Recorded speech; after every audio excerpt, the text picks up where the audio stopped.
Ravi de vous retrouver pour poursuivre notre discussion sur les nouvelles religions des temps modernes que sont la construction européenne, l'urgence et le réchauffement climatique, ainsi que l'écologie politique. C'est très intéressant de se pencher sur l'inscription portée sur le billet vert, donc le dollar. Donc vous voyez, In God we trust, hein, nous avons foi en Dieu, foi en le dollar. Alors c'est vrai que vous pourriez très bien me dire, mais qu'est-ce que ça a à voir finalement avec la foi en la construction européenne? Quel rapport y a-t-il entre la foi en le billet vert et la foi en la construction européenne?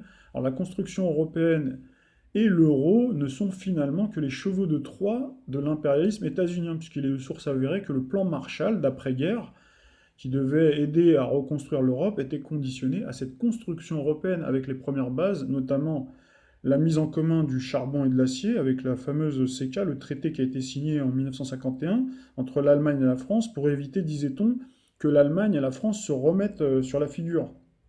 Ce travail de recherche de correspondance entre le champ lexical adopté par certains intervenants, également la presse, et également la dialectique céleste. Hein. Donc voici un article du site de Libération, donc, qui titrait le 2 août 2015, donc l'euro, nouvelle religion de l'Europe. Donc là, en sous-titre, vous lisez comme moi, au-delà de la simple adoption d'une monnaie commune, l'avènement de la monnaie unique dans l'Union européenne constitue un acte de magie sociale et relève de la profession de foi. Donc c'est très intéressant ces termes. Alors historiquement, la monnaie, si vous lisez l'article, on vous indique que la monnaie a toujours eu une dimension religieuse.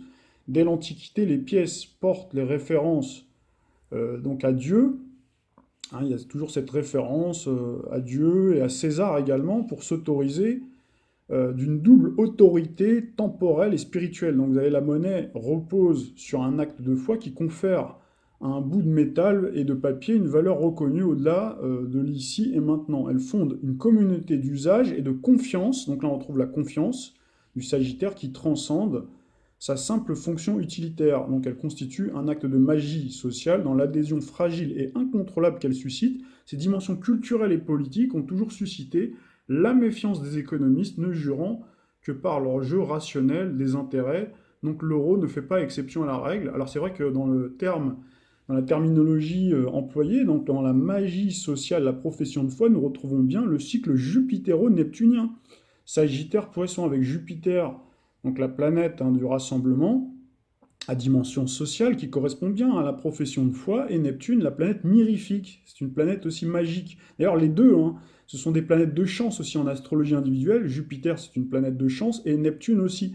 Quand vous avez ces deux-là ensemble, en général, ça donne beaucoup de chance. D'ailleurs, la France, c'est pour ça aussi qu'elle a eu plutôt pas mal de chance jusqu'à présent, puisqu'on a une conjonction Jupiter-Neptune dans le thème de la France de la Ve République du 28 septembre 1958 à 22 heures. Vous avez par exemple le thème de Didier Deschamps, j'avais travaillé dessus, donc ce qui m'avait permis aussi de pressentir qu'il allait plutôt pas mal réussir, c'est le moins qu'on puisse dire. Il a une conjonction aussi Jupiter-Neptune dans son thème, et c'est vrai, souvent on dit qu'il a le cul bordé de nouilles, pour prendre une expression un petit peu triviale, et c'est exactement le cas.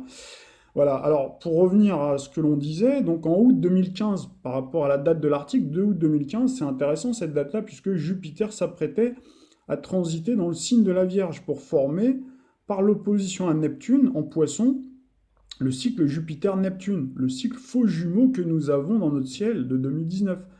Donc historiquement, après, si on parle sur un plan historique, la monnaie a toujours eu cette dimension, c'est vrai, à la fois politique et religieuse. Donc là, on retrouve bien la fonction double de Jupiter, qui est à la fois une planète politique et religieuse.